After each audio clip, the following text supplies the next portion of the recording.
Okay, one more technique I wanted to show was the dash to the rear cross that's used in combos, especially after 4 up 3 or the right kick flip kick.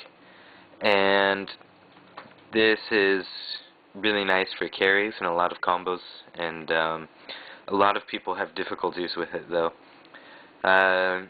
Along with the last technique, which I see as being much more difficult on a pad, because you don't really have a large enough button on a pad to do the 2 press with. This technique also I find to be much easier on a stick. I can do it on a stick pretty well, but I cannot do it on a pad for the life of me. So anyway, my hand positioning when I do this, normally when I play, my hand is about here, but for this technique actually, I prefer to have my hand further up in the stick, so it's right in here. And so the dash to the side is right here, and back and right punch takes only the slightest of presses back this way. So that way, instead of moving my whole hand, when it's much closer, it's easier to get that very quick movement that you need there. So basically, it's a dash and back 2. And once you get used to it, it gets down to a rhythm and isn't that difficult anymore.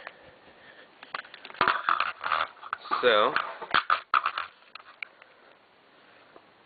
the rhythm is going to be something like this on dash back 2.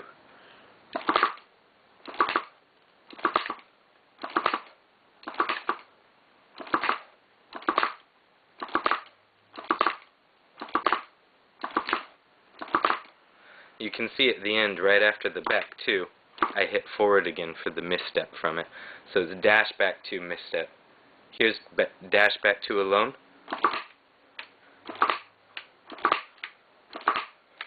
And here's dash back 2 misstep.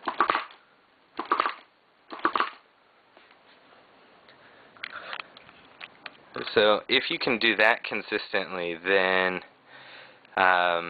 you can get some really nice juggles out of it, and you can get them pretty consistent. Even if it's difficult, once you have the timing down, it's easier. It is more difficult from the knee, the up forward 4 starter though, just because they're not as high in the air, and so your dash needs to be even more compact. And so in that case, the first forward really needs to be timed so that it's buffered right before the recovery of the flip kick.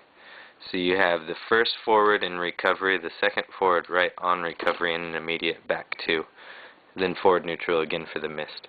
And while difficult, it's plenty possible, and with enough practice can become quite consistent as well.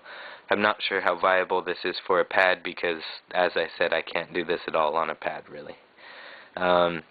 So that might be left up to players like GM to see how they feel with the execution of this on a pad. So we'll see some examples of this one as well.